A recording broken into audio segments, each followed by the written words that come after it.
suñu borom sax da koo nanguwut waxatuma la ak xel ak civisme mal civilisé moom baaxul ñun ñëpp nous sommes responsables et je répète que propreté dafa culturel Bijou. dafa culturel Pape Cheikh te comme ni ko Marie-Louise waxee yaakaar naa ni si xale yi la ñu war a basé wu. sa doom tey boo ko jàngalee nii bu jëlee benn affaire sànni ko ci suuf tu di ramasse nga yóbbu ko ci mbalit ba day dem ba nekk habitude ci moom bu yoree dara sa dina ko téye ba egg ci mbalit dugal ko fa ba pare ñun si suñu bopp ñu commencé ko aussi ndaxte souvent dañuy lekk dara sànni ci mbedd bi mun nañ ko def suñu sac si benn sachet bu ñu eggee suñu kër sànni ko mais bitim réew doo ko fa def parce que boo ko fa defee dañ lay woon ne la ramasser ko ñoom seen yoon du si nekk dañ lay woon ne la fi waroo ko ñoom am nañu ay poubelles yu doy ak ay douches yu doy mais nga yóbbu ko sa kër wax baax na de mais Pape Cheikh bitim réew yokkali douche ci mbedd yi Kigali bii man sama benn copine nañu yokk douche yi wallaay yéen a ngi rek mais nañu yokk douche yi affaire bi du sanctionné nañu yokk douche yi non mais Pape am loolu gën a garaaw poubelle nañu yokk douche yi Pape douche yooyu am na benn taximan bu ñëwoon xalaas mu ne Dakar lim amul douche publique tax na ñambale doo sóor ay civisme doo sóor dara nañu yokk douche yi nee na c'est très important nañu yokk douche yi Mado non dëgg nga wax Pape dëgg nga wax am na benn ay xale di leen fay xale chômeur yi weer wu dee ñaari fan yu ne 3000 baax na ci douche di nga xeex chômage di nga yokk douche ci douche yi 3000 ak pôle yi Pape ban douche moo la génneel bénéfice 3000 par jour waaw mais da koy jar mais dañ koy subventionné rek c'est pas pour douche yi fay ko au-delà de fay bi tu comme tout le temps dañuy jël exemple ci yenn dëkk yi yenn saa yi nga dem bitim réew dugg douche mbedd doo fay mais di nga sa xol dina sedd ba di nga joxe pourboire xam nga tax douche yi am utilité yenn saa yi mën nga béeg ba joxe ñaar téeméer boo kontaanul ci douche bi joxe ñaar fukk mais xam nga tax douche yi am njëriñ ku mel ni man sama baaxaay man ñaar téeméer laay def ci pot bi mais xam nga tax ñu war a yokk douche publique yi benn taximan nee na ma moom su xëyee suba ba ngoon jot mi ngi ci tali bi mais bu waree tuur ndox même bu ko fekkee foo xamante ne ji ville day dawal otoom ba ci autoroute bi mu tuur ndox delluwaat biir loolu métti na noo xoolal boobu kon nañu yokk douche yi parce que foofu la gis nañu yokk douche yi est-ce que douche am na sax en fait parce que li ñuy wax c'est très important parce que avant ngay sanctionner il faut d'abord mettre les mesures d'accompagnement lii laa bëgg a wax du ngeen ma dégg non sànq ba tey loolu et c'est très important parce que dama journaliste kenn xeeb ma non mais c'est ça la pertinence tey mënoo wax ne dëkk baa ngi salté te soo yoree sa këyit wala sa mouchoir papier wala sax sa këyitu bonbon sa sac finalement mooy mujj nekk sa waaw mais nañ ko garder ci sac yi en attendant poubelle yi di ñëw man loolu laa d'accord li fi mbalit yëpp di nga jënd bisaab di nga jënd ndox di nga jënd yooyu yëpp man waxuma la yow man ñun laay wax kaw wi ci Ndakaaru gi li fi mbalit mënuñu ko sànni mun ngeen ko def seen sac ba egg seen kër sànni ko seen poubelle kër mais Bijou en fait sac yi du poubelle c'est pas normal suñu demee ba soo lekkee sa bonbon dugal ko sa sac loo am def ko sa sac ça veut dire que am na inconformité am na loo xam ne c'est pas normal tey ça c'est le rôle des collectivités locales ñoom ñi nekk ci gox gi di def set setal en tout cas il ne s'agit pas de sanctionner mais il faut mettre des solutions des poubelles d'abord des les toilettes mesures d'accompagnement poubelle toilette publique mais Sénégal yi nag xamul pourboire par cher de da ngay exiger fukki dërëm wala juróom puis xamuñu pourboire de kon léegi bon après charité ordonnée lañ koy wax on commence par soi-même balaa ñuy ñaax nit ñi pour ñu autorités yeeg yooyu ñu jënd ay poubelles merci beaucoup ma poule ci yow laay ñëw léegi nii nañu jënd ay poubelles ci biir kër yi jënd ay pôle mbalit yu baax voilà même ci biir kër yi da ngay dem dugg ci kër gis ni jënd na téléphone bu cher téléviseur antenne et tout ça dañuy fàtte mbalit pôle mbalit bu baax investissement la voilà donc cette culture là en tout cas daal loolu nga doon wax sànq douche bi am na importance wallaay mais jéem nañ ko fi essayé nañ ko ci marché yeeg yooyu mais benn fan ñaari fan dañ koy raxas dootoo ko bëgg a raxasat parce que dangay gis benn sénégalais ñëw dugg fa def fa lu ko neex ay serviette hygiénique lépp nañ fay sànni mu daal di yàqu léegi ki nga xamante ne nag moo koy raxas dootul am envie raxas ko parce que dafay ñëw fekk fa loo xamante ne dafay doy waar tu vois te booy dugg dañ lay laaj ay juróom dañ lay laaj ay fukki dërëm ay 100 francs ne la soo bëggee tuur ndox fukki dërëm soo bëggee def leneen ñaar fukk moi je reste convaincu que defar nañu ay poubelles ak ay douches publiques yu bëri dinañu créer beaucoup d'emplois qui peuvent servir quand même aux jeunes pour finir waaw mais Pape man gis naa ci borom charrette yoo xamante ni ci lay revenir tuuti gis nga bu ñu demee ci koñ yi ba saret bi fees xam nga nan lañ koy tuuree dañuy dawal fas wi muy jaar ci kaw fas wi di def ay secousses mbarit mi wadduwaat ci biir koñ bi déedéet non man gis naa ko fas wi di daw di def ay secousses mbalit bi tuuruwaat ci koñ bi ba jeex tàkk am na ci ñoo xam ne tamit da nga leen di invité sa salle nga teg say fauteuil ñu sol cuub. waaw ak palman. non bii du tax yëpp ci xeetu civisme la. bii du tax de. waaw dañu jóg xool. si si rafet. wala loolu fan moo tax na caméra bi ñu ko xool attention. suñu fauteuil yu rafet yi franchement. mu sol palmaanam bi toog. moo tax contrôle daa war a am ci porte bi. te vraiment lii yëpp ñoo ngi ko jëndee prestige déco. contrôle daa war a am ci porte bi. contrôle de. xool li nit ñi sol. ñu laam la da ngay tax am déet dafa bokk ci civisme. maa ngi ñibbi maa ngi ñibbi. waaw toogal. en tout cas Pape Cheikh lii problème bi suñu problème la ñun ñëpp. dinaa ñëw filmer leen li ma bëgg a wax rek mooy problème mu mbalit problème mu dëkk bu salté suñu problème la ñun ñëpp donc ñun ñëpp ñoo ci war a indi solution en commençant par former nos enfants d'abord ci set et puis ñun ci suñu bopp ñu koy jëfee tous les jours. voilà propreté dafa culturel ñuy gërëm bu baax prestige déco li ngeen gis ñii ci plateau bi mu rafet lool bu ngeen demee ci seen ay showroom di ngeen ko fa mën a fekk et puis dégg naa mën nañu fa am ay vaisselle yu baax. xam nga jigéen ñi ñoom dañuy bëgg weeru koor di profité di defar seen i borom kër et tout ça donc mën ngeen dem prestige déco parce que yu baax yaa nga fa bébé baas bu Pape Diouf xam ne li may wax ndax boo ndogoo këram gis ay xeetu palaatam tu as envie de manger les palates que li ñu def ci biir palaat yi donc yooyu yëpp mën ngeen ko fekk prestige déco laataa ñuy àndandoo ak Sophie pour li mu ñuy toggal tey j'aimerais ñu jàll ci sujet bi nga xamee ni Soraya daf ñu ko préparel balaa ñuy recevoir maître Ousmane Seye mi ñu defal honneur ñëw seet suñu tey ci quartier général ngir ñu waxtaane ci ponk yu bëri dina àndandoo ak kenn ci suñuy kilifa fii ci groupe Futur Média di Daouda Mine xam-xamam màcc lool ci wàllu yoon am na ay ponk yu bëri yoo xam ne ni bëgg nañ ci waxtaan ak moom Marie-Louise Ndiaye waaj na ko Mamadou Mohamed Ndiaye itam min parcours maître donc yéen itam ñu ngi leen di xaar bu ko defee ku ci bëgg a am ay leeral ci parcours maître di ngeen ko xam bu ca kanamee ci quartier général bi donc Soraya très rapidement on va parler de weeru koor ak xale yi. weeru koor moom nañuy waxtaanee tey Pape ndax xale attan na koor xale ban âge la war a am pour mën a tàmbalee woor ñu seetaan reportage bi puisque kii bi daf ñoo xaw a xoj waxtu bi parce que tey dañuy def kii fast track. voilà ñu seetaan reportage bi rapidement mais dama am yóbbante Mati sama benn xarit boo xam ne dañoo xuloo waaw mais jubóowuñu sax nee na dafa bëgg nga jox ko numéro tailleur bi la habillé. bi ma habillé tey. waaw c'est Khalifa Mbergane. Khalifa Mbergane waaw 442 77 442 29 16. voilà waaw yóbbante àq la jubóowuñu ma ak yow sax mais yóbbante fanaan na biti donc ñu xool reportage Soraya doog a dellu si. weeru koor di weer wu sell boo xam ne tàmmoon nañ ci jullit yi di woor mag ñi ba ci ndaw ñi. damay woor dama ne woon dinaa woor comme ça sama tante yi dina apprécier comme ça nga xam ne dinaa woor noonu. waaye ndax xale attan na koor. xale su amee 10 ans 10 ans 12 ans mënul woor parce que xale la mën dem naa fi dox def ni gis ni mais soo demee nag ba nga am 18 ans nag fii soo woor lisam la war a rey xale moom maximum ku góor ak ku jigéen yëpp 18 ans li ngay gisee yow ak sa papa ku góor nekk ngeen même bu ñu war a gisee sa papa yëpp yow dina koy gisee soo amee 18 ans yow moom nekk kilifa.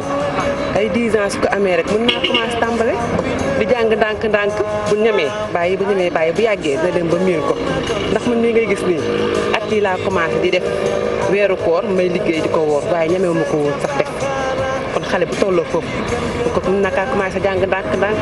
ndax xale mën na woor am mënul woor lii la ci diine ji wax. xale ci sharia fi xale war a tàmbalee julli wala fi mu war a tàmbalee koor mooy xale fi nga xamee ni diine togg na ko jëf togg jëf bi mooy jigéen bu fekkee jigéen la di sharia nee na bu commencé gis ngànt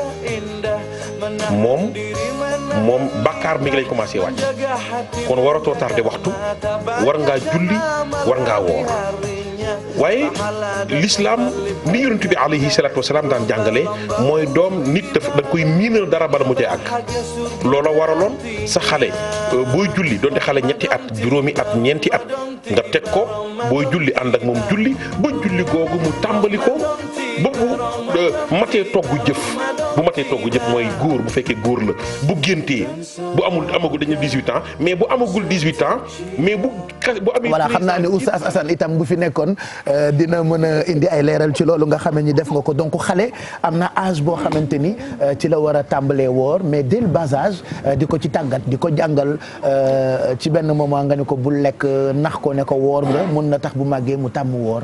effectivement Pape boo seetee sax reportage bi la moo tax ñu def ko. parce que dafa am parents yoo xamante ne dañuy jël seen doom. bu amee ay 5 ans 6 ans 7 ans. ñu bëgg koo woorloo te xam nga xale il faut muy lekk di naan dafa am loo xamante ne il faut mu koy lekk di ko naan pour mën a màgg li nga xamante ne noonu la war a màggee. am na xale yu sopp nag yoo xamante ne ñoom ñooy bëgg a woorloo seen bopp parce que su fekkente ne ñu ngi gis papa ak maman ñoo ngi woor. ñoom tamit heure bu ñu xëyee rek voilà heure bu ñu xëyee ne ñoom tamit il faut ñu woor. léegi ñooñu nag il faut nga nax leen ndànk-ndànk.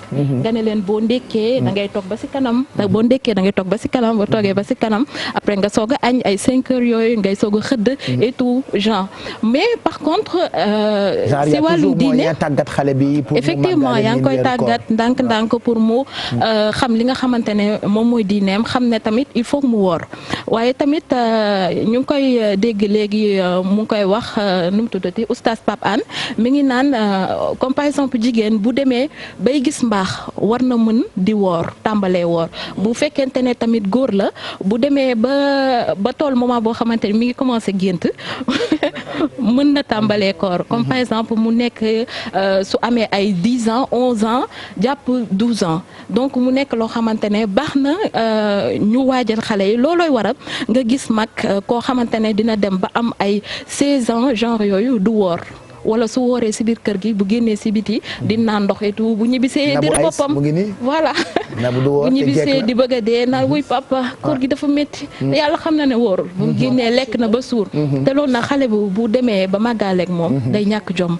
bu demee ba yor kër tamit noonu lay mel doomam bi tamit noonu lay mel Awa Gaye Gambien bi ci TFM boo ko laajee lu tax wóor mu ne xam nga man xamuma dee xel di woor man maa ngi bi ma dee nekk xale bi ma dee nekk children man xam nga xamuma dee woon xool di woor waaye tamit tàmm ko woon effectivement léegi nag bu fekkee tàmmoo ko ndaw bu fekkee tàmmoo ko ndaw soo màggee dafay métti trop si yow même ci biir koor bi tamit xale yi di woor di dem tamit école day feeñ si seen i notes parce que dañuy sonn dañuy loof surtout nag suñu waree jàngi ji waat ay booru 16 heures 15 heures yooyu day métti waat si ñoom trop day feeñ si seen i notes et tout am na xale yoo xamante ne tamit nee nañ ñoom gisuñ si benn inconvénient parce que ñoom nee nañ bu ñu demee classe ak koor gi duñu xalaat pause duñu xalaat lekk heure bi day gaaw et tout voilà loolu lii daal moo nekkoon reportage bi nga xamante ne indi nañ ko kii sax nekk fi oustaz mais xam naa bu fi nekkoon dina ko gën a yaatal am na xale yoo xam ne ñàkk luñu lekk taxit dañuy forcé woor voilà loolu kay xam naa fandel la rek xam naa fandel la duñu gis lu ñu lekk dañuy forcé woor mais l'islam moom yàlla lu mu digle ngaañ amu ci xoolem bi kay mooy bala ñuy worloo xale yi dañu xool d'abord seen santé ndax attan ndax seen organisme ko ci tàggat waaw très bien tàggat ci xale parce que le fait que psychologiquement xale bi xam ne tollu benn âge bi ay 7 ans 8 ans xam ne koor am na nii la koor war a demee loolu rek c'est un point après nag bu demee buy gën di màgg day gën di dem da koy miin mais soxna si koor moom neexul ci kenn neexul de moo tax surtout weer wi nga xam ne ñun mag ñi bu koor gi di waaj a ñëw dañuy tëj saison bi bu ñu demee ba ci biir koor gi dañuy changer suñu ay programme n'est-ce pas Coxo waa tiit c'est-à-dire lii nga wax ni yëpp dama ko xaar woon ni c'est-à-dire yow gëraaw nga man dama foogoon ni fan sa club bi ci biti laa ko am mais nekkati fii laa ko am mais c'est que yow da nga gëraaw waaw nii laa li ñu waxante fii yëpp avant élément bi man ni nga ko dugalee moom non mais dafa collé parce que effectivement ñu dañuy tëj saison bokk ñoo xale yi te bu ñu demee ba koor gi tàmbali dañuy changer suñu programme yëpp léppay changer heures yi ñu daan def yenn heures yi yeneen heure lañ koy def li ñu daan lekk xam nga suñu programme day soppeeku n'est-ce pas ci domaine yu bëri sax kay ci domaine yu bëri ay teel a jeexal QG waaw ni ma yàkkamtee festival sax ni ma yàkk ay waay Ndo Samba ay waay mi ngo comme ni nga ko waxee programme bi day changé gis ngeen ko heure tëdd yi ni muy changé heure lekk yi changé parce qu'en fait pourquoi muy ree démb dañoo pare quartier général bëgg a xëddandoo moom mu ne dee du xëdd ak ñun day xëddi ñu wax jëm kaw jëm suuf bi si ne dafay xëddee di beeg ma damay xëddi te moo ne bu ma ko jiiñee ci suuf bay. bi mu jooyee nag laa xam ni kii bëgg na sëdd kam.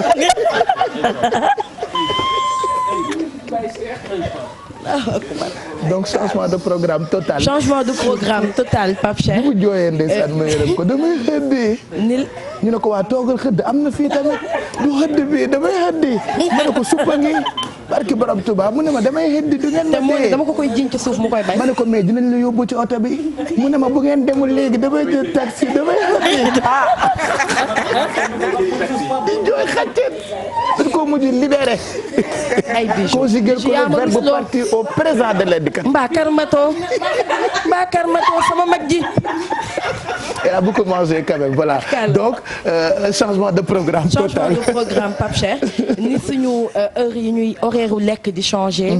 suñu heure nelaw ni muy changer. parce que weeru koor voilà on a tendance à dire kenn du doyal sax nelaw à la limite. noonu la également programme télévision yi di changer. donc tey on s'intéresse au ramadan des médias ñu dem xooli reportage bi nga xamante ne am nañ ko un peu par rapport ak changement de programme yi dellusiwaat. ñu niveau Walfadjri programme bi dañu ko changer ci ay niveau yu wuute premièrement nature weer bi moo ñu poussé ñu diviser ramadan bi en 3 parties muy première 10 jours yu njëkk yi yu mujj yi ak yi ci digg bi parce que weeru koor ñu bari dañu yaakaar ne weeru ruux la wala woor wala génne dimbalanteeg yu mel noonu mais dafa am beneen aspect boo xam ne mu ngi ci weer woowu weer la woo xam ne dafa fees ak histoire. ci koor xam nga ñu bari annonceurs yi daanaka ci événement la ñuy faral di gën a sawar léegi boo seetee publicité ak yu mel noonu tafsiru Quran bu oustaz Adi bi ñu ci bari dañ koy ciblé yooyu mu ngi mel ne événement yi ak yenn émission spéciale yi. ci la ñuy gën a ciblé. programme bi ñun bu ñu koy teg sénégalais lañ koy tegal mais tegaluñu ko ku gëm lii ak ku gëmul lii xam nga bu fekkoonte ne tey da nga ne yàlla na Sénégal am jàmm loolu baax na waaye boo ne woon yàlla na jullitu Sénégal yi rek am jàmm bu ñeneen ñi amulee jàmm est-ce que di nga mën a am jàmm loolu naturellement suñu logique ak suñu doxalin yëpp ci loolu lay kii moo tax bu ñuy invité.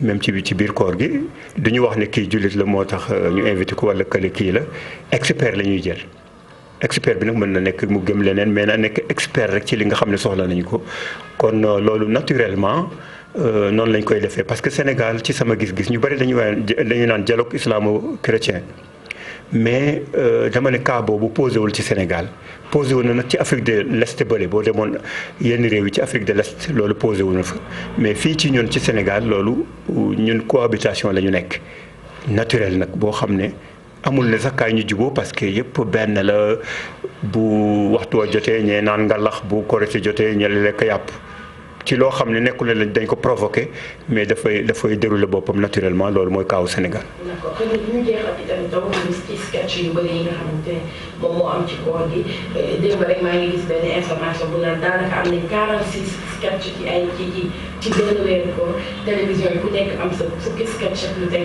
voilà changement total ci kër yi changement total ci programme rajo yi ak télé yi et voilà c'est ce qui fait le charme de ce mois ku nekk da ngay adapté.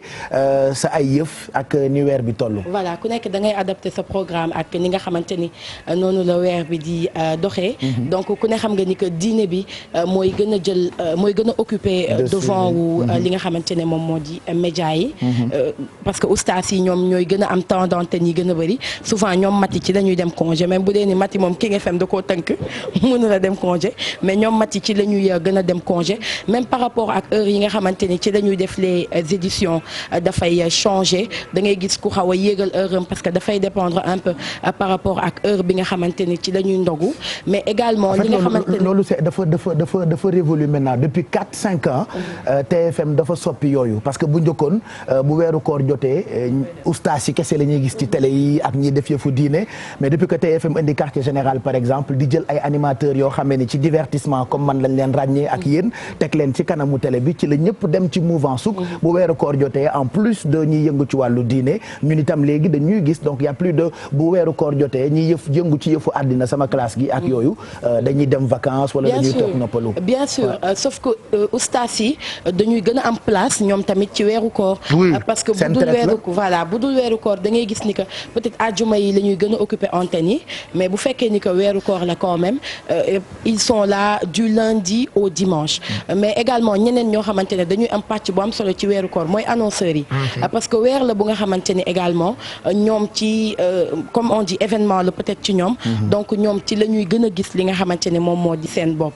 donc rajo yi ak télévision yi dañuy faral di gis ni que seen ay annonceurs dañuy gën di bëri ci li nga xamante ne moom moo di weeru koor mais leneen loo xamante ni également bëri na ci weeru koor Pape Cheikh mooy sketch yi gis nañ ni que pas plus tard que hier am na ñu doon bind naan benn weeru koor on se retrouve avec 46 sketch boo boolee télé yëpp ñuy diffuser 5 ñuy diffuser 9 ñuy diffuser 12 sketch yi bëree donc loolu également waxtaan nañ ci ak Oustaz Assane ñu xool ko ñëwaat.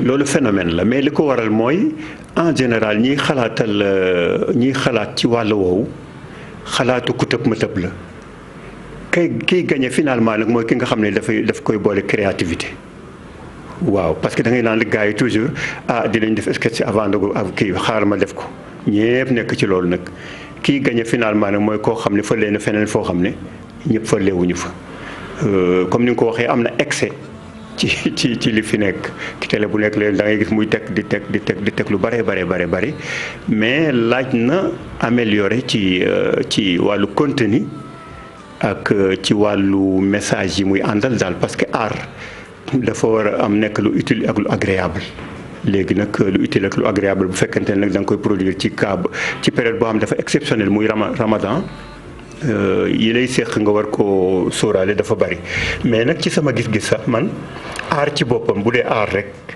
moom dama gis ne aar kenn waru ko conditionné boo conditionné aar rek bu ñu ko produire dootul nekk te aar problème bi posé wu ci loolu toujours mooy religion ak aar boo koy xool ci Sénégal mus naa ko bind sax ne dafa am mur de Berlin boo xam ne dafa dox diggante artistes yi ak religieux yi ñàkk déggoo nga xam ne dialogue de sourds mooy dox ci diggante yi ñi xam diine ñu ci bari xamuñu aar ñi xam aar ñu ci bari xamuñu diine. ñi nga xam ne ñooy def concept yi depuis producteur ba ñooñu war nañu xool nañu jàppee seen bopp comme ay tailleur nag bu fekkente ne Korité gu nekk daf lay ñawal yére boo xam ne dafa weex bu ñu daamine ko chaque Korité yére bu weex ñu daamine ko bu boobaa di nga fekkee ne mu ne la. Oustaz Assane seqoon waxtaan ak Thioro Mbar Ndiaye ci li nga xam ne ni moo jëm ci coppite yi ñuy seetlu ci wàllu programme ci fànn yu bëri ak weer bu sell bi nga xam ne ni moo di weeru koor Ndiaye. ni nga ko gisee Pape Cheikh kenn mënul wax également weeru koor te doo wax sketch yi parce que dem nañu ba léegi phénomène la en fait effet de mode bi dafa ñëw ba dafa dugg donc dem nañu ba weeru koor léegi ku nekk da ngay am say sketch comme je l'ai dit tantôt démb maa ngi gis ñuy naan ni que ci benn weeru koor on se retrouve avec 46 sketch mat na ko ou pas li ñu mën a xam daal mooy que bëri na torop maintenant comme on a dit souvent divergence dina am ñoom ci seen diggante ak ñi nga xamante ne ñoom ñooy yëngu ci wàllu diine parce que souvent c'est un dialogue de sourds comme il l'a dit ñoom peut-être li nga xamante ne moom la ñuy véhiculer comme message quelquefois sous-entendu bi moom la ñi nga xamante ne ñoom ñooy yëngu ci wàllu diine dul d'accord wala moom la ñu dul dégg peut-être ñiy yëngu tamit ci wàllu diine anam bi nga xamante ne xëy na ñoom loolu la ñuy ñaawlu moom la ñi nga xamante ne ñoom ñooy yëngu ci wàllu théâtre bi leeralagul ba tey ci seen bopp donc à un moment donné day nekk dialogue de sourds comme on l'a dit mais ak lu mën a am ci la bokk dem nañu ba quand même bokk na ci dem nañu ba société bi adapté na leen donc peut-être dañuy après dinañu dem plus tendre vers naka la ñuy def ba parfaire yëf yi ba ku nekk mën ci gis boppam. Ça a été le combat de Babacar Diagne rappelez-vous bi ñu doog a commencé quartier général bi ñëw jot nañu waxtaan ak moom mu defoon ci ab message mais baax na nii nga ci dellu siwaatee Thioro Mbar Ndiaye normalement am na sujet bu am solo bu ci topp ak Adja Mati Carter mais xam naa dañu koy leb puisque minuit jot na et que maître ngi xaar ci ginnaaw beaucoup de questions ngeen di posé wu ci moom bëgg mu tontu leen ci ñu ngi koy waaj a accueillir ci plateau bi moom ak Daouda Mine ak journalistes yi nga xamante ni ñoo nekk ci plateau bi di ngeen mën a réagir ci hashtag bi nga xam ne moo di QG 2019 normalement Adja Mati sujet bi mu ngi jëm ci ñi nga xam ne ñooy liggéeyu kër fekkoon nga leen Liberté 6 wax nañu jafe-jafe yi nga xam ne ñoo ngi koy dund mais xam naa dinañ ko leb ba ci fan yi bu ko defee ñu teel koo tàmbalee jox téléspectateurs yi pour mu nekk alerte. dama koy indiwaat waaye nag xam nga tey ki ngeen dalal nijaay la ci man papa la ci man moo tax sama wàll tey dama ko koy jox. Mati ku fi ñëw tey doon sa dara. moom mii. yow li nga nekkee ak ñun. sama wàll tey daal may naa ko maître Ousmane moo tax dama leen jox dig daje incha allah su ma ñëwaatee ñëw leen mais wax xam naa ne daal ñu jara respecté lañ. et ñoom aussi dama leen di wax ne bu ñu mës a découragé. bi ma ko Bijou waxee dama ko ne dama ciy kontaan. parce que du mooy maanaam waxaat du bari wax. mais parcours bu ma jaar la. du dama ci jaar parce que da nga ñàkk mais dafa am solo nga di ko fàttali xale yi. que bu ñu ci nekkee. nañuy xam ni que ne yow mi ci nekk tey bu subaa war ngaa mën a doon ku jiite lu rëy. wala war ngaa mën a doon koo xam ne que ni ku ñuy dégg ëllëg. dara impossible te benn métier jarta xeeb waaye ci kaw it ñu fonk la. ci kaw ñu fonk la. mais ci kaw nga xam yow yaay kan. bàyyi nit warut a def lenn loo xam ne nit daf koy xool rek yërëm ko. ak lu mu mënti doon. dëgg la de man liggéey naa ci kër. comme ñoom ni ñu liggéey ci kër. mais bëgguma ñuy complexe. daan fayeeku ñaata. 6500 ci yooyu jamono. xanaa ñooñu sa patron de man dina léegi de bàyyi ñaari jànk suñu kër yoo xam ne 7500 la ñuy fayeeku. ana sa patron yaa ngi koy gis. sama xarit la. sama xarit la ba tey mais daal li ma leen di wax mooy. bu ñu mës a découragé. bañ a am complexe. dañuy wax ni loo gëm mu gëm loo la. c'est bien te wàññi boo gis ci benn. te tey ji bu nekkoon loo xam ne à refaire lay doon dama koy defaat. parce que nag dama cee jàng lu bari. mu jàngal ma àdduna. moo tax dama leen di wax jàpp leen bu baax a baax bu leen am complexe ci loolu. parce que parfois da nga ciy daje ay nit yu gën yoo xam ne xëy na ñoo lay wan yoon bi ngay jaar ba sa parcours daal di baax. Mohamed yaa ngi fàttaliku bi ñu nekkee booy di jaay ndox fële boori rue Mohamed 5. ñoo ak côté RTS yooyu. jamonoy 58 boulevard de la République. benn affaire loo xam ne ñu bëri xamuñu ko. dama daan dajale jiini grand yi di ko fóot ñu may fay benn 150. jiini grand yi di ko fóot man. ñu may fay fanweer benn jiin. yàkkamte naa nag nit fàtte jiinam rek ba ma sol ko sañ si. ndeke yàgg ngaa doy waar. mais bon ay jaar la rek. xam nga léeg-léeg boo bëggee loo xamante ne ji xam nga ne tey boo ko laajee góor gi bu la ko defalee. war ko defal sa frère war ko defal keneen. après da ngay jug nga ñàkkante ko. ñun ñëpp on a fait ça. moi je me rappelle sama yaay da daan jaay ngalax. donc bu guddi jotee bu koy dem jaay fii ñooñu nekkoon célibatarium la tuddoon quelque chose comme ça. man maa daan jël affaire yi di ko dem di jaay.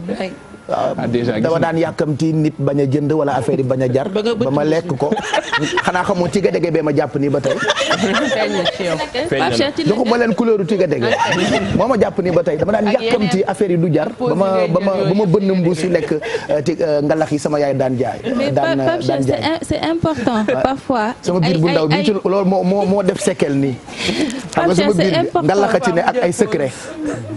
c'est important c'est important genre retour d'expérience yi parce que parfois jeunesse bi xale yi dañuy xool ñiy génn télé foog ne seen vie dafa mës a neex dafa mës a baax mës naa togg ak benn kilifa mu ne ma koo gis ci avion ci bëri na ñooy gis ci first class wala business class ci économie la ñu commencé woon mooy li muy wax foog ñu wàcce suñu bopp xam ne en fait métier bi mi na daan doole bi di def si kër gi mais su fa nekkulee yow yaay summeeku ba set sol sa yére di ko def c'est un métier c'est que Sénégal Pape Cheikh dañu am benn problème on a l'habitude taxaw ci kaw table di xool nit ñi ci suuf xamuñu suñu bopp en fait te nit tant que fonkoo sa moromu doomu aadama dinañ bëgg a développer mu tëñu xool leen rek dëkk yi avancé métier bu ne dañ ko fonk mooy éboueur bi nga doon wax sànq pour nga def métier boobu faw nga nekk citoyen français engagé wu ne yow da ngay def civisme lii avancé loo sa dëkk foog nga bokk ci donc c'est important ay vedettes de télé di def des retours comme ça di rassurer xale yi xam ne tepp moo gën wuréet te man bi ma lay xam yaa ngi jaay beñee mais beñee crème ndox mu sedd bi moom ba tey maa ngi koy jaay ak añ bi d'accord mais li ma leen bëgg a wax mooy nit ki pour mu jox la cër yow yaa jox sa bopp cër d'abord beneen bi mooy nit ki pour mu jox la li nga moom yow yaa koy jox sa bopp mais aussi xale bu ñu yaakaar que ni Maty dafa xëy rek takk cheveux naturel ak ñoom seen maanaam bëgg a liggéey tey bëgg a tekki suba man def naa usine jën def naa yeneen ak yeneen def naa imprimerie mécanique la presque ak yeneen donc dama leen di wax ni àdduna xëyul rek sotti yemul aussi ci tey ndànk day métti nag. yenn saa yi ma nga nettali passé benn ba géej waay. finalement rubrique mais aussi Pape ma nettali benn affaire. buntu oxygène da la ñëw taxaw naan càmmas génn bu. ba dama doon jaay këram. xam nga loo indi woon loolu Mamadou. mooy dama doon jaay sapeur bu Géejawaay. nee naa la benn jour maag sapeur yi ñoo yarandoo su ma jaayee sapeur bi. damay doxee sapeur maa ngi doog a xam lu tax sa lekk niroog mbuusu glace. sapeur bu Géejawaay laay doxee ba Pikine xam nga lu ma doon wut si oxygène parce que ma doon jël si Njaga Njaay bu ma yóbbu mairie ma wàcc mairie fa laay commencé sapeur boobu jaay leen ba yegg Sandaga. moo lay wane àdduna dafa métti. dinañ ci ñëwaat incha allah Abou Samb sénégalais yëpp dañu ko bëgg ci baat bu neex ak mën a sikkar nañ ko fekk foofu bu ca kanamee tuuti tey xam naa dinañu yóbbu ci ëttub Sidi Hadj Malick gis ngeen ñetti xobam baax na donc moom toog na moom mooy kii mooy jàngkatu xale yi moom xale yi la féete waaw xale yi yàlla na ko gudd fan moom daal mooy seen Mbappé xam nga mag ñi am nañu Cheikh Diop Mbaye am nañu Cheikh Bou am nañu ñeneen ñi mais moom daal xale moom daal mooy Wally Seck ci domaine boobu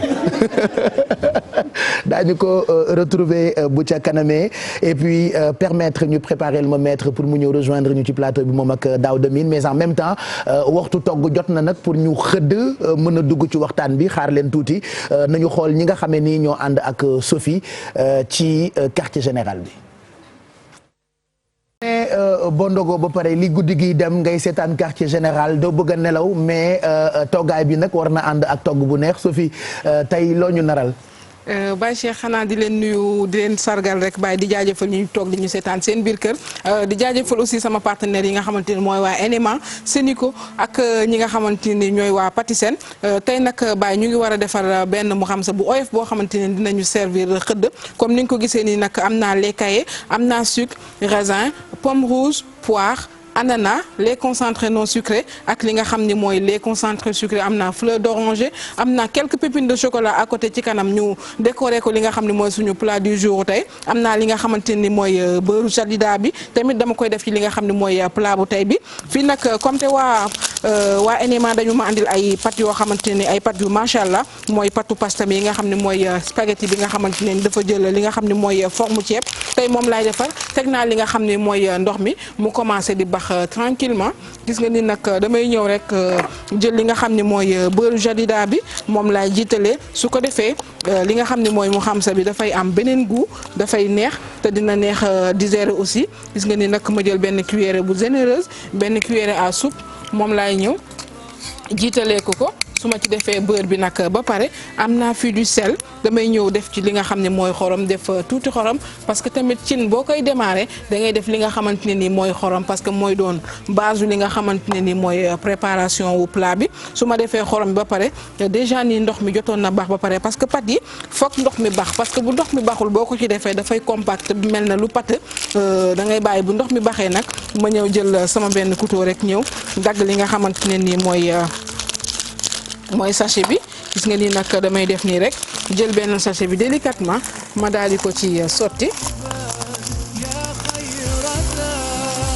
gis nga nii rek ma def ñaari paquet yi su ma sottee benn bi ma ñëw def li nga xam ne mooy beneen paquet bi parce que pâtu NMA yi Baye Cheikh du jël temps bu bari parce que de 7 à 10 minutes rek di nga am li nga soxla bu fekkee nag xëdd nga ko bëgg a def mën nga ko defal su fekkee heure. del jëlaale téléphone bi di may nit ñi ci yooyu nekk sa wet nañu ma woo Baye itam bul ndax déjà sama partenaire liñ ma andil man fi mu ne nii mun ma ko bul iñaan mayel ku mën na la woo pendant ku mën na ma woo pendant may togg su ma woowee rek Baye ma teral ko ndax teraanga ji ci yow lañ ko jànge voilà gis nga nii rek bu ma defee li nga xam ne mooy mu xam sa bi ak beurre bi ak sel bi gis nga nag damay mélanger su ma mélanger ba pare nag gis nga nag soo bëggee li di mu xam sa bi gën a am goût da nga koy tàmbalee ak li nga xam ne mooy lait concentré non sucré mooy meew bi laa ci njëkk a def ak lait concentré sucré Baye Cheikh moom laa koy toggee nga xamante ni au fur et à mesure lii bi di ñor mu xam sa bi di ñor dafay am benn goût bu extraordinaire boo xamante ne ni yow sax doo mën a comprendre suñu paree nag dama koy tàmbalee tamit ak li nga xam ne mooy fleur d'oranger bi. man musuma comprendre lu tax mu xam si neex en fait.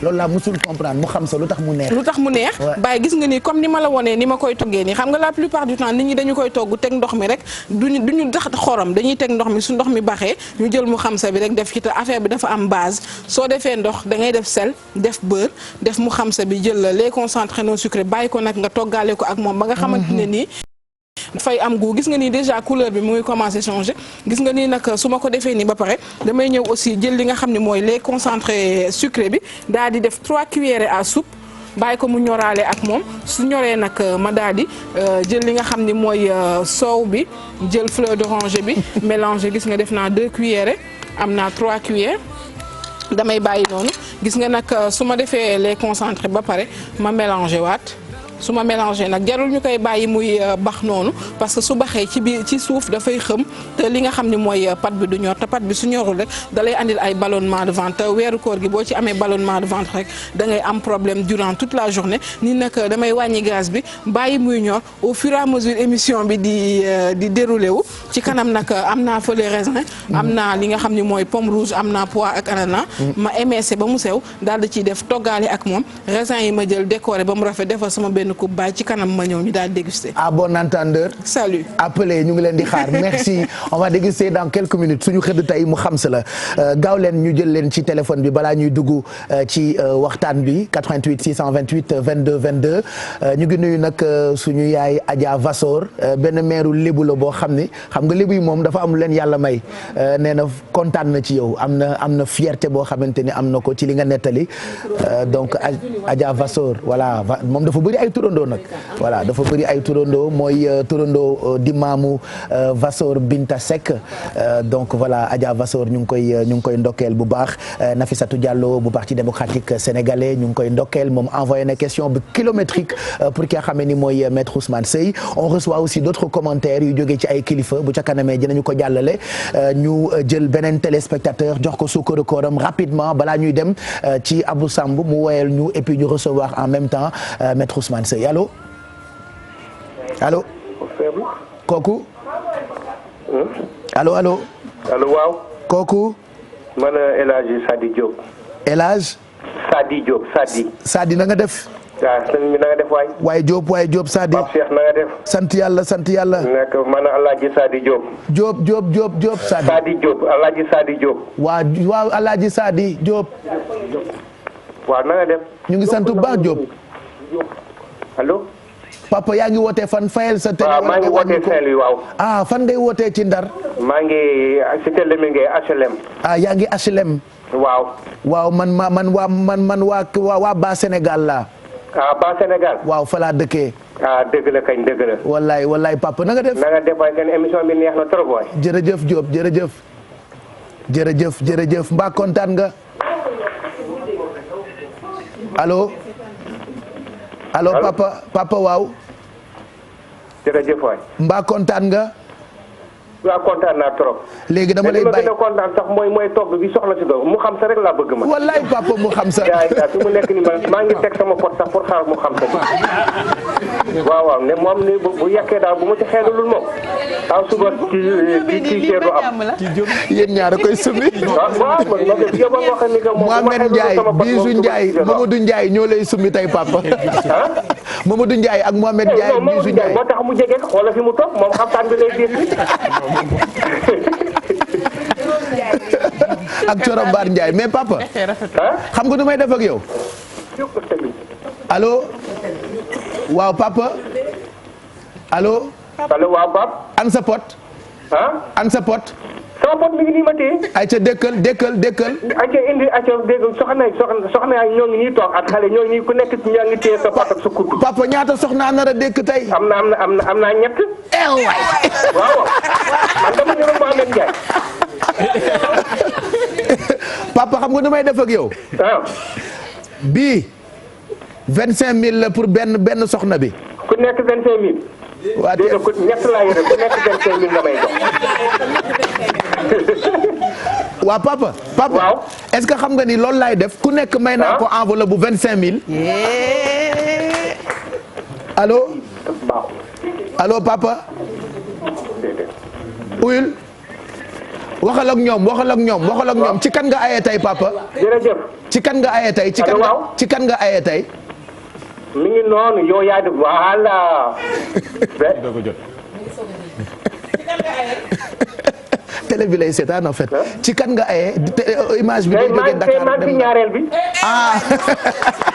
waaw ñaan si ñaar ñoom ñoo ngi ñu topp ñoom kenn ngi nii boo ma mën a gis nga xool ñoom duñ may escorté nii. léegi waxal. waaye seen xel yëpp a ngi ci mu xam sa bi nag. léegi dama bëgg nga lim leen enveloppe bi kan moo ko moom dama bëgg nga lim leen par kenn ku moom bi. enveloppe dama bëgg nga lim leen enveloppe bi ku ko moom. waaw benn bi kan moo ko moom. ban ci enveloppe bi. waaw aawo bi nu mu tudd. bii kooku bu aawo bi la. waaw nu mu tudd. ay télé bi lay déglu. enveloppe. waaw nu mu tudd aawo bi. nan. QG lañ ci bind. waaw mais aawo bi nu mu tudd aawo bi nu mu tudd. aawo bi mi ngi tudd Sagar Diop. Sagar Diop moom loxo juróomi junni bi. Sagar Diop moom bi. waaw Sagar Diop la tudd. voilà Sagar Diop moom bi. ñaareel bi nu mu tudd. ñaareel bi mi ngi tudd Ndeye Ba. Ndeye Ba moom bi. ñetteel bi nu mu tudd.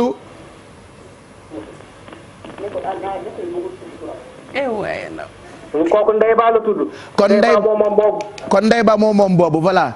papa Umu Kan la tudd. Umu Kan moom ñetteel bi léegi papa sama loxo toqi naa ñetti enveloppe yi léegi bul coupé ñu jël sa numéro téléphone mën la koo livrer defe naa ñetti 25000 ça fera 75000 donc loolu mooy suukaru kooru quartier général pour yow ak sa ñetti soxna ñu ngi lay gërëm bu baax merci d'avoir appelé bu keneen duggee itam suñu yaram tàng rek ñu jox ko. yow buñ la doon jox ñaata enveloppe li jar naa takki ñeent de ku ne enveloppe lii jar na ko de. xanaa bu koor gi jeexee nga fase. waa dëgg la de xanaa diil lay doon. waa diil lay doon dëgg la de jabari QG. dëgg la de ndax ñi ñu yore mat nañu juróomi jabar sax mais joxoo ko ci mu xam sa bi de te xelam a ngi ci. kon dañ ko yónnee pot rek service à valeur ajoutée la ñu am dañ leen di jox comme ça ñu mën ko livrer donc beneen téléspectateur ñëwee nañu ma ko joxal nañu ko dugal comme ça ñu jox ko ci enveloppe yi ñuy séddale defe naa nag léegi jot na pour ñu accueillir maître Ousmane Seye mu àndandoo ak ki nga xam ne ni moo di Daouda Mine tey ñun ñëpp am nañu bonne mine.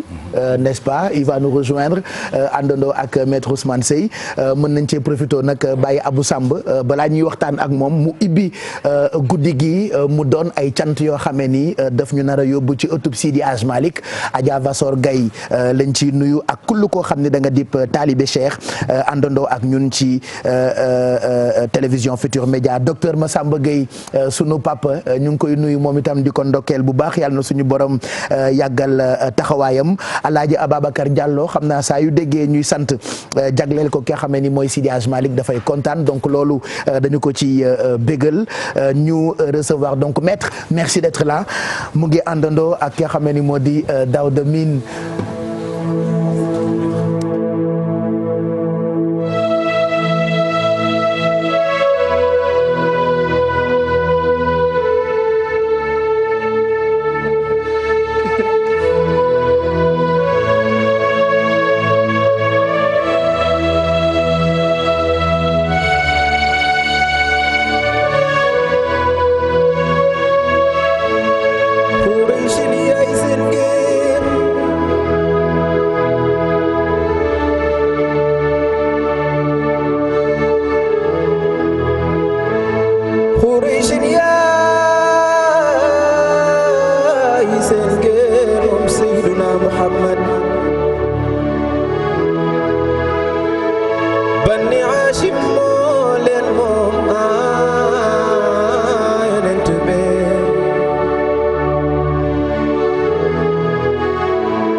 waaye mag la gàddaaye de Medinatul Munawwara waa Medina ñoo njëkk a gëm Sayyiduna Muhammad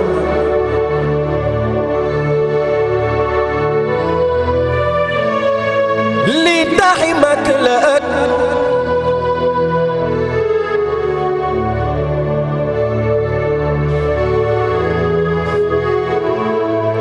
leeraayu lamp ya ak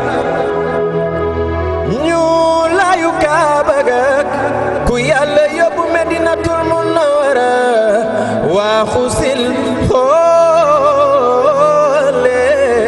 borom barrière or yaa nga Medinatul Munawwara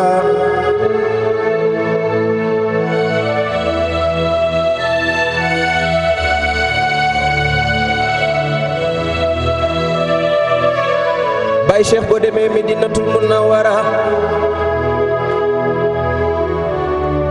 Muhammad sa turandoo lamp yaa ngay takk ventilateur yaa ngay ëpp ke tëdd ca biir moom lan la dippee ñëpp def ni ñu màggal Seydina Muhammad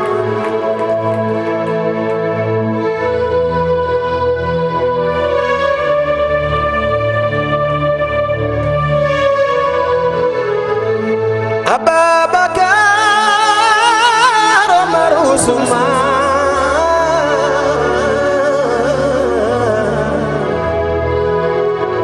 wal ma Aliyun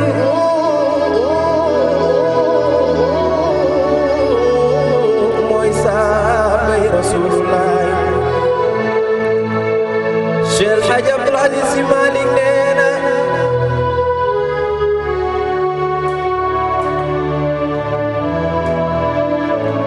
يا أزولي فما لي نصيب موم ينتبي في فؤادي دخني ولا ميلائي نيب دفني لماغل سيدنا محمد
Cheikh Hadj Abdoul Aziz Sy Malick mooy suñu sëriñ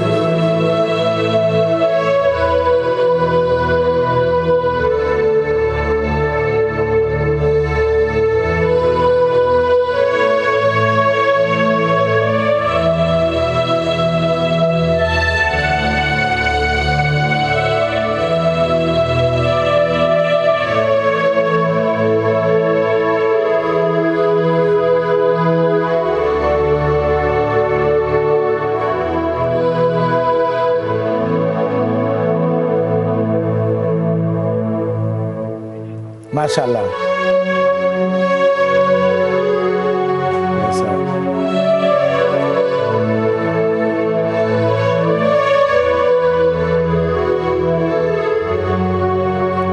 tàllal naa sama ñaari loxo jàpp ci yónneen be yéen laay wayal yónneen tubi borom rawdu be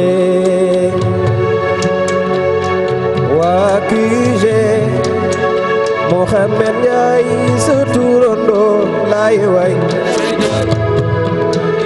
loxo ca kaw tàllal naa sama ñaari loxo Baye Cheikh lay Baye Cheikh lay wayal yónneen borom Gawdu bee xayrul wara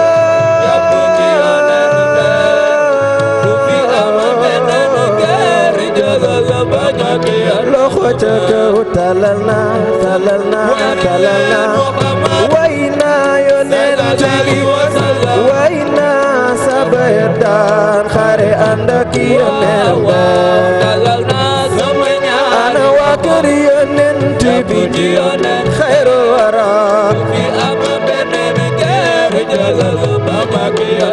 ku nu fi jay ba naan la yaay géer oo danu lay sama waaji rek ay géer benn géer moo di yónneen be ana waa kër Seydina Muhammad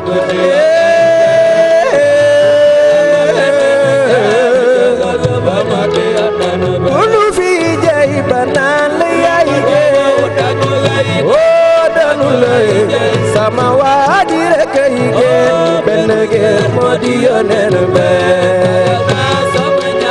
xayrul wara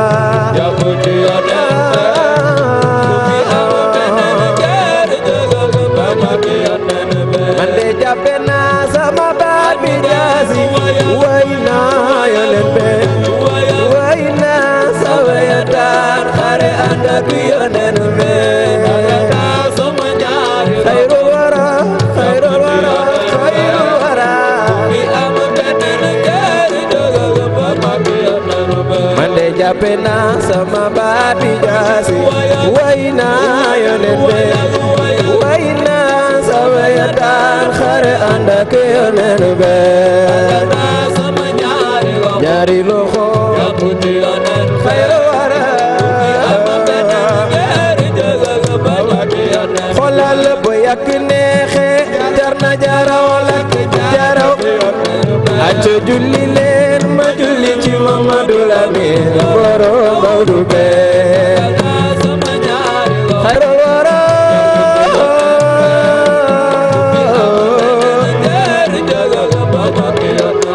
beke allahumma salli ay ca ñu magal yónneen allahumma salli biju nanu magal yónneen allahumma salli ku ci bëgg yónneen bi allahumma salli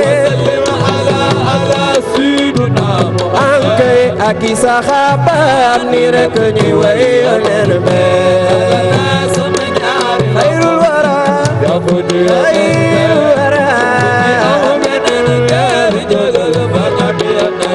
acca yàlla dogal ngeen bëgg yónneen te di ko bëgge yàlla dogal lee du samay pexe xam naa ana waa kër yónneen ay waay yàlla dogal lii ay waay ana soppe yónneen Baye Cheikh soppe yónneen ay waay ana soppe yónneen Mustafa de jar na ko Sawaji de jar na ko Baye Abdallahi mooy baayu nawe ay Aminata mooy yaayu nawe Alimatu Saadiya na bal na be yirim la moom ya Rasulillah ana waa kër Seydina Muhammad ba mu jógee Makka dem Medine ñu ngi koy wayal talal badru alayna yónneen Baye Abdallahi mooy baayu nabe Baye Abdallahi mooy baayu nabe yaay Aminata mooy yaayu nabe Alimatu Saadiya nampal Muhammad jaay jirim la moom ya Rasulillah Baye Abdallahi mooy baayu xayrul wara Aminata mooy yaayu la ilaha illallah Saadiya nampal ko jirim la woon ya Rasulillah Baye Abdallahi mooy baayu nabe Aminata mooy yaayu nabe Alimatu Saadiya nampal nabe jirim la moo Rasulillah Baye dëggal na li nga wax en fait mooy Mbappé bi mooy Mbappé tàggkat yi. mooy Waly mooy man santaan naa sama baay ba mu tuddee Seydina Muhammad sallallahu alayhi wa sallam. dafa neex a way quoi. waaw macha allah donc Abou Samba Ngoogu pareegul puisque guddi gi yëpp moom la ñuy àndal ci télévision Futur Média.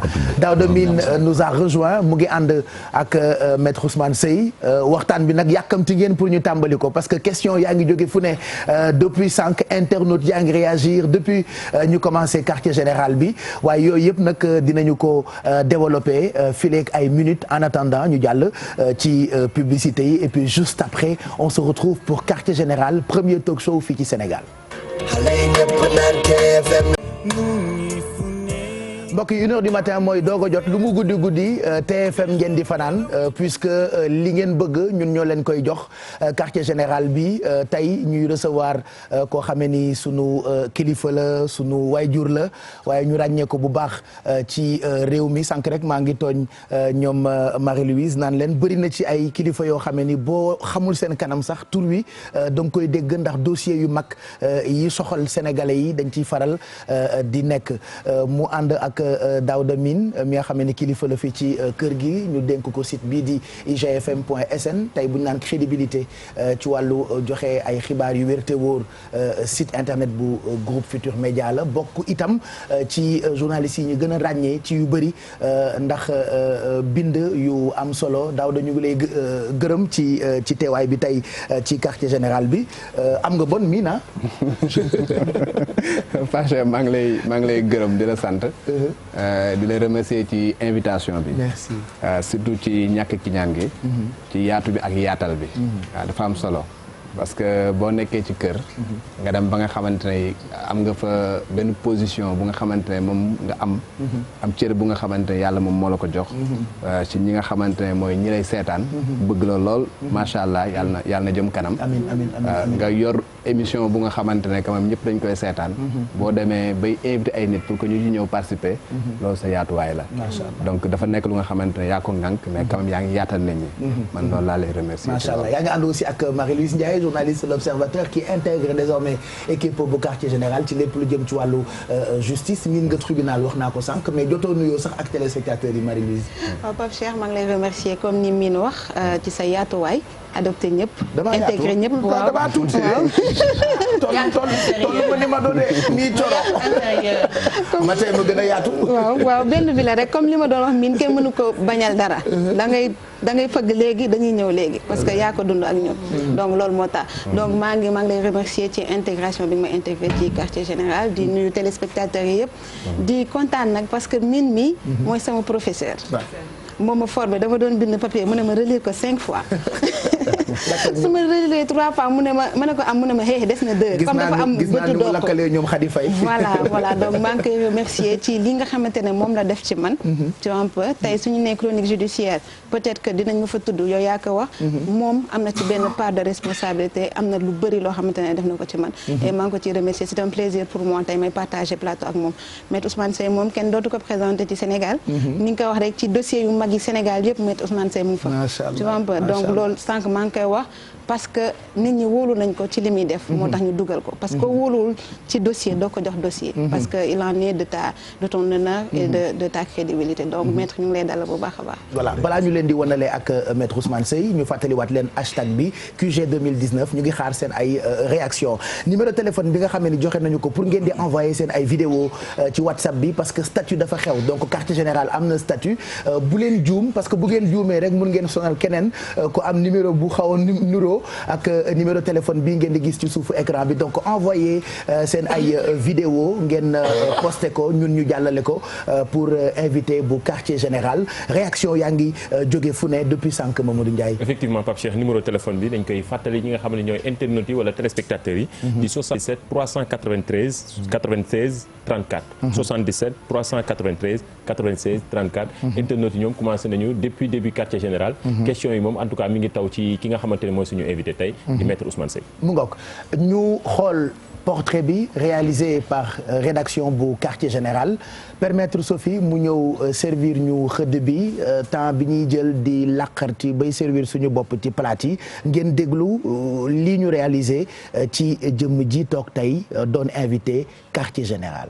Maître Ousmane Seye mi ngi juddu ñaari fan ci weeru mars atum 1956 moom moomule gane ci àddina ca Foundiougne moom nag lycée Valdiodio bu Kaolack la amee bac série A bac boobule sax ci condition yu doy waar la ko defee ndax moom mile dafa nekkoon garde à vue bi muy def boobule examen li ko waral rekk di ay grève yu mu doon amal ci at ba muy def bac moom mile police moo ko daan gunge ca salle bu examen ba ginnaaw gi moom maître Ousmane Seye ñëw ci université Cheikh Anta Diop bu Ndakaaru fi nga xamante ni fi la amee maîtrise ci wàllu droit public moom maître Ousmane Seye ci août atum 1985 la tàmbali li nga xamante ni moom moo di métier avocat maître Ousmane Seye bi mu tàmbalee liggéeyam ak léegi bokk na ci ñaari procès yu ko marqué lool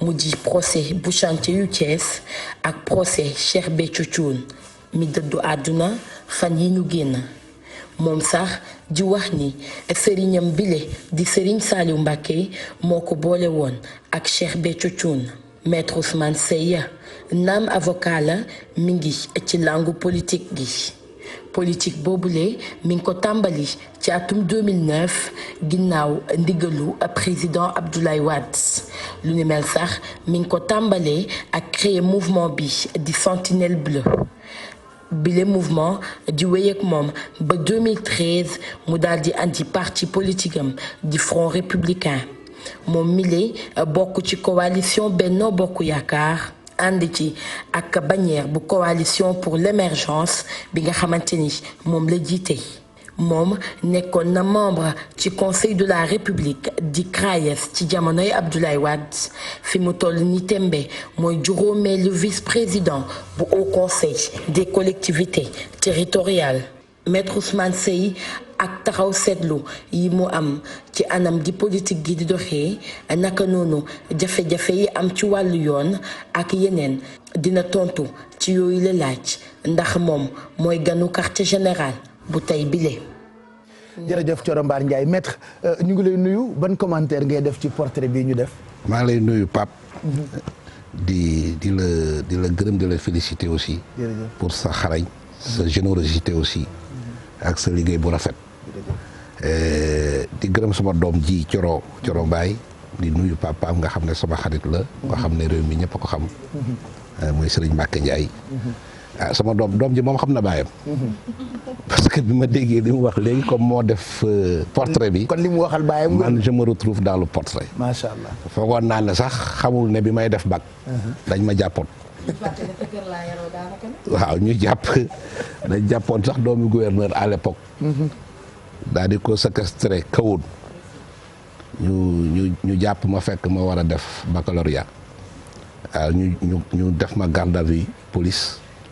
boobu dañ ne woon su ma wutoon bac dañ may dàq dans toutes les écoles du Sénégal yàlla def ma am bac ak mention te dama doon jóge police ñu yóbbu ma defi bac dellusiwaat police mais procureur bi moo ne woon kenn du ma déféré ndax li ma doon def bac donc kii bac examen bac yëpp police laa doon fanaan foofu alors yàlla def ma réussir ba am mention avec le bac A bac littéraire classique à l'époque quoi voilà léegi xamatuma sax bac yi naka lañ kii sama soxna si mooy moo xam yooyu xam nga jigéen ñi ñoom ñoo xam kër yi ñooy seetu xale yi ñuy jàng mais vraiment li ñuy wax ci portrait bi yëpp loolu la seulement bi may prêter serment c'était au mois de janvier c'était le 18 janvier 85 ci la prêter serment pour nekk avocat date bi mu waxee ne aussi ci laa commencé def politique c'est vrai dëgg la c'était mooy élection municipale yi en 2009 bi nga xamee ne aussi maa ngi créé suma parti politique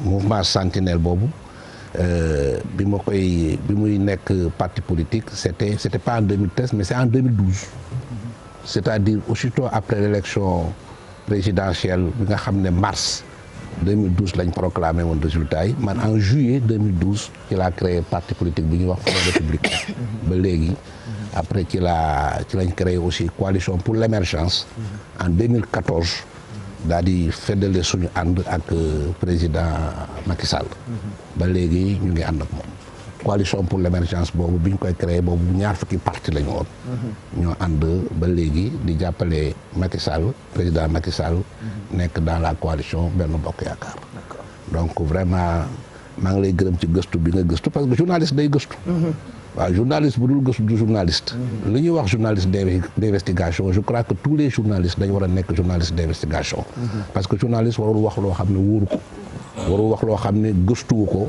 ba xam ko parce que rôle am mooy informer le public donc public bi boo ko respecté boo koy informer da nga koy informer vrai loolu bu ñu ko defee rek jàmm na ñooy vraiment merci beaucoup. Daouda mën nañu tàmbali waxtaan bi. waaw man damay remercier d'abord maître Ousmane Seye. di rafetlu taxawaayam. dama ko xam bu baax parce que bi may débuté ci presse je pense en 2000. booba pratiquement ñun fi nekkoon suñu bureau Pétavin ak cabinet ñoo jàkkaarloo. may dem tribunal à l'époque bloc des matins la woon. donc ma daan ñëw di assister ay yenn procès yu nga xamante ne pratiquement procès yu ngand yëpp yi nga xamante ne am na Sénégal. pratiquement mu ngi ci biir. donc moo tax man chaque fois dama koy wax l'homme des grands dossiers. parce que dossier bu ngand boo fi gis. que mu nekk dossier Idrissa Seck que mu nekk dossier Cheikh Béthio Thioune dossier Thione Seck. dossier yu ngand yëpp da nga koy fekk ci biir. en un moment bi nga xamante ne également Ablaye Wade si la ko jëloon moom mu def ko. li ñu woowee avocat de l'État. et je pense que Macky Sall également loolu la ko mujj def ba tey jii may wax ni. avocat de l'État la. kon xam naa ne c'est un bon client pour def lecture ci situation Karim Wade maître Abdoulaye Wade. loolu ci kanam lañ ko koy wax. c'est un très bon client c'est un très bon client. question la boo xam ne dama ko préparé. voilà répété ko ak journaliste yi. non parce que moom wax dëgg fa yàlla. nekk na ko xamante ne mu ngi ci biir. xam na dossier yi. te lu mu ci wax également dafa nekk lu nga xamante ne lu mu xam la. très bien waaw parce que franchement xam na ko. man nag question bu mu ko bëgg njëkk posé parce que tey quand même dafa am benn actualité man dama yaakaar ni grâce présidentielle parce que moom moo lëmb réew mi tey jii dañoo gis nit ku nga xamante ne dañ ko jugé ñu condamné ko pour trafic de médicaments mu interjeté appel tey mu ñëw tribunal juge bi woo ko ñu ne gracier nañ ko lu nga xamante ne jaaxal ñëpp te man nag mu nekk lu nga xamante ne franchement jaaxal na ma parce que li ci li ma jotoon a xam ci droit grâce bala ñu koo def dafay fekk dossier bi jeex na te dossier bi jeexagul may laaj maître nag loolu noonu nan la mën a nekk ci réew mu mel ni Sénégal. waaw Daouda je crois que sa question boobu am na importance mais li nga xam ne moo xew démb je crois yàgg na fi yàgg na ñuy gracier nit ci remplir conditions yi man am na loolu ñaari at ci ginnaaw je crois Mamadou Ibra Kane invité woon na ma grand jury ma duut baaraam ci loolu ne président de la République nay seet toujours liste yi ñu koy jox pour mu gracier leen parce que ci biir am na ñoo xam ne remplir condition pour ñu gracier leen. liste dañ koy xool dëgg la. ñun avocat da ngay am sa client ñu condamné ko mu def appel. ngay xaar appel. bu appel bi ñëwee ñu ne client bi gracier nañ ko loolu dal nañu ba tàyyi. avocat yak may dégg dal na leen ba tàyyi. donc am na njuuj njaaj dañ ko waxante dëgg. ah bon njuuj njaaj maa ko wax. bu nekk ci affaire grâce yi. am na ñu ñuy jox grâce yoo xam ne remplir conditions yi. sul bukki la kon. xaw ma nag nuñ koy defee ak nit ñan ñoo koy def ak nu mu ciy am. man toog naa fii bu ngeen demee ci seen archive bi. grand jury. duut naa ci sama baaraam. mais président ma interpellé le président de la République ne ko yaay signé décret grâce yi. mais di koy seetlu. parce que am nañu ci bërëxal. yoo xam ne amuñ droit am grâce te loolu ma wax nii bu ñu defee enquête ci li xew nii ci cas bi xew nii dañ gis ay affaires yoo xam ne ay manque baa ngi ñaan rek bu ñu ko gisee wax dëgg yàlla ñu teg leen ci yoon def li nga xam ne moo war parce que Sénégal aussi du ñu sanctionné c'est-à-dire que boo amee mérite duñ la ko nangul dëgg la boo defee njuuj njaaj duñ la sanctionné moo tax réew mi xaw a sooxe demee noonu mais nag booy def ay njuuj njaaj ba agsi ci justice nga xam ne ñëpp moom lañ yaakaar je crois que buñ la ci jàppee dañ la war a teg ci yoon amul nëbbal il faut ñu teg la ci yoon ba ñëpp xam ne lii teg nañ ko ci yoon parce que kooku ñu waroon àtte tey tëj ko 5 ans ñu ne dañ ko may grâce te fekk am na appel juge bi au dossier bi ñu ne ko dossier bi waa ji kenn xamul fu mu nekk dossier bi kenn xamul fu mu nekk grâce kañ buñ la ko defee xanaa dafay am décret ca xam naa décret bi mënul réer ci dossier bi lañ ko la def dossier bi juge bi moo ko yore dossier ba nekk fa nit ka nekku fa nga xam nga loolu ci réew mu mel ni Sénégal doy na waar ah suñu waxee ñu ne wuy diw la président la bi dañ def enquête justice am na inspection générale boo xam ne bu amee yu mel nii buñ ko saisiré dina def enquête bi ci war li nga xam ne moom moo ci war ci ñi nga xam ne ñoo def jëf jooju ba pare ñu remonté nag suñ demee ci cas boobu nañ xam ne am na yeneen cas ñu remonté yeneen cas yëpp ñi nga xam ne grâce leen rëcc nañ mais ñi ko def ci waruñu la doon jox grâce ñu teg leen ci yoon parce que réew noonu lay doxe dafa am ay règles boo ko violé dañ lay teg ci yoon mais am na ñoo xam ne lu leen neex def te dalu lañ ci fekk loolu c'est pas juste. est-ce que ça veut dire que ci te loolu dama leen di dégg yéen ngeen koy wax que justice bi affaire de kumba am ndey ak kumba amul ndey dafay bëri. justice à parce double que xam nga à deux vitesses wax nañ ko bon am na loo xamante ne doo nekk di ko wax que kumba am ndey kumba amul ndey mais justice bi des fois da nga gis koo xamante ne dañ ko jugé nii keneen ñu jugé que ne rek mu am ko dafa mel ni ñu ngi waxtu problème grâce parce que dafa am condition yoo xamante ne dañuy maye grâce balaa président balaa muy jot liste grâce ñan ñoo koy proposé garde administration pénitentiaire la war nga ñu mën a leeral loolu administration pénitentiaire mooy proposé ay nit pour bonne tenue wala seen kii pour ñu mën a may leen grâce parce que balaa ñuy joxe grâce je pense que dafa am condition maître nga éclairer ñu ci loolu am na ay commission comme ni nga ko waxee administration pénitentiaire ñooy xool ci biir ñi nga xam ne ñoom lañ téye seen comportement ndax comportement boo xam ne parce que maa ngi doon wax ci benn émission ne tëj kaso nit c'est pas une sanction en réalité boo jëlee nit ki di ko tëj dafa am loo ciy séentu pour que mu rëccu bu ci jógee bokk nekk nit ñu réhabilité ko loolu mooy finalité tëj kaso mais justice du vengeance du soxor du tëj nit ñi pour sanctionner daf lay tëj pour tegaat la ci yoon pour nga nekkaat nit mun a ànd ak nit ñi la nga defoon dootoo ko defati